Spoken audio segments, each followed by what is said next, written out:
कांग्रेस से पूछना चाहता हूं, वो कहते हैं कि मैं नफरती हिंदू नहीं हूं, तो क्या बचे हुए 120 करोड़ हिंदू नफरती होते हैं? पहले हिंदू आतंकवाद कहकर गालियां दी, अब नफरती हिंदू कहकर दंगाई और आतंकवादी समर्थकों को रिझाया जा रहा है। खरगोन में कांग्रेस के कैंडिडेट श्री रवि जोशी द्वारा और उनके परिवार के द्वारा हमास के आतंकवादियों की मौत पर आंसू बहाना और श्रद्धांजलि सभा करना, ये किस वोट बैंक के लिए किया जा रहा है? क्या ये खरगोन में राम रथ यात्रा पर पथराव करने वाले और हिंदू माताओं का शील हरण करने वाले दंगाइयों को संदेश नहीं दिया जा रहा है? जब भारत और भारत की सरकार 1400 निर्दोष नागरिकों की मौत पर इजराइल के साथ खड़ा हुआ है, तब CWC में सोनिया गांधी जी हमास जैसे आतंकवादी संगठन के पक्ष में प्रस्ताव पारित कर रहे हैं। मैं पूछना चाहता हूं कि सोनिया जी भारत में नहीं है क्या? वो भारत से अलग है? विदेश नीति के मामले में ये भारत में पहली बार हो रहा है कि हम अपने देश की लाइन से हटकर मानवता के दुश्मनों का समर्थन कर रहे हैं, और वो केवल 4 राज्यों के चुनाव में वोटों को लुभाने के लिए। ये खेल आतंकवादी समर्थक वोट बैंक के सामने घुटना टेकने के अलावा कुछ नहीं है। 2019 में पुलवामा में जब हमारे शहीद हुए, तो हमने लोकसभा चुनावों के समय श्रद्धांजलि सभाएं की थी, और कांग्रेस ने इसकी आलोचना की थी कि शहीदों को श्रद्धांजलि देना ये ठीक नहीं है चुनावों के समय। मैं कमलनाथ जी से पूछता हूं कि अगर शहीदों को श्रद्धांजलि देना उस समय ठीक नहीं था, तो आज मानवता के दुश्मनों को खरगोन में श्रद्धांजलि देना ये ठीक है क्या? कांग्रेस के एक दिग्गज नेता ने पहले PFI जैसे आतंकी पर 95% केस फर्जी होने का बयान देकर ये संदेश दिया कि अगर कांग्रेस सत्ता में आई तो दंगाई और टेररिस्ट निश्चिंत रहे, कांग्रेस का अभयदान है। फिर गजबाई हिंद का नारा लगाने वालों के साथ इफ्तार पार्टी की, महाकाल सवारी पर थूकने वालों के घर पर जब बुलडोजर चले तो कांग्रेस ने आंसू बहाए। मध्य प्रदेश का सनातनी समाज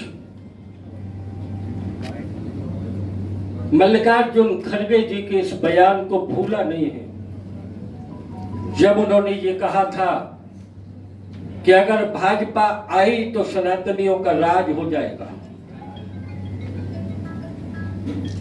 लोग ये भूले नहीं हैं कि उनके मित्र DMK के नेता ने सनातन धर्म को डेंगू और मलेरिया कहा था सनातनियों। केवल केरल में बीते दिनों जमाते इस्लाम की रैली में कांग्रेस नेता का भाषण पूरा देश के लोगों ने देखा सुना है। मैं कांग्रेस से ये कहना चाहता हूं कि हम जानते हैं कि आपका DNA वो है आपके कांग्रेस के जो मालिक हैं उनकी रगों में वही खून बहता है। सोमनाथ के मंदिर का पुनरुद्धार करने से पंडित नेहरू ने रोका था। भारत के राष्ट्रपति को नहीं जाने दे रहे थे। और पंडित नेहरू के समय जब विदेशी खलीफा भारत में आया और बनारस घूमने गया तो पंडित नेहरू ने काशी विश्वनाथ सहित सभी बड़े मंदिरों पर काले कपड़े डलवा दिए थे। हम जानते हैं कि राहुल जी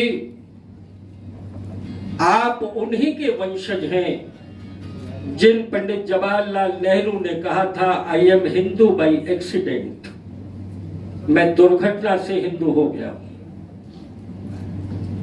और इसलिए मैं ये कहना चाहूंगा कांग्रेसियों से कि माना कि आपने राम मंदिर बनने के मार्ग में बहुत रोड़े लगाए, शत्म तरीकों से वकील खड़े किए अदालतों के सामने, लेकिन आज जब करोड़ों लोगों का सपना पूरा हो रहा है तो अब शकुन करने का काम तो मत करिए। क्या 22 जनवरी को देश के घर घर में जब दिए जलेंगे तो कमलनाथ जी के घर में मातम मनाया जाएगा क्या? फिर कांग्रेस शिकायत क्यों कर रही है चुनाव आयोग के पास जाकर?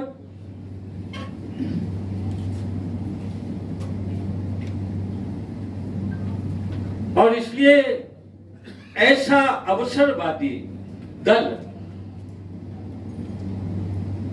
जो माथे पर चंदन लगाकर पहले वोट मांगने की कोशिश करता है और काम नहीं चला तो हरे चादर से अपने माथे को ढकने की भी कोशिश करता है। और इसलिए मैंने पहले कहा इसको भक्ति का कालनेमी संस्करण कहा जाता है।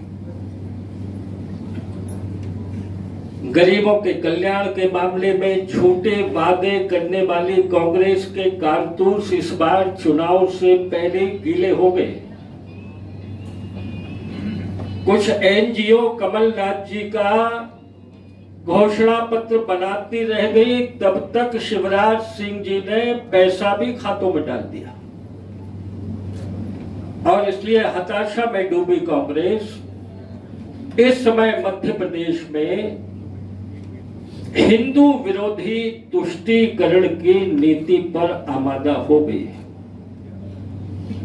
मुझे आप सबके सामने आज उसकी इस नीति के बारे में ही कुछ बोलना था। मुझे लगता है कि पूछने लायक इसमें कुछ बचा तो नहीं होगा, फिर भी अगर आवश्यक हो तो मैं तो पूछ सकता हूं।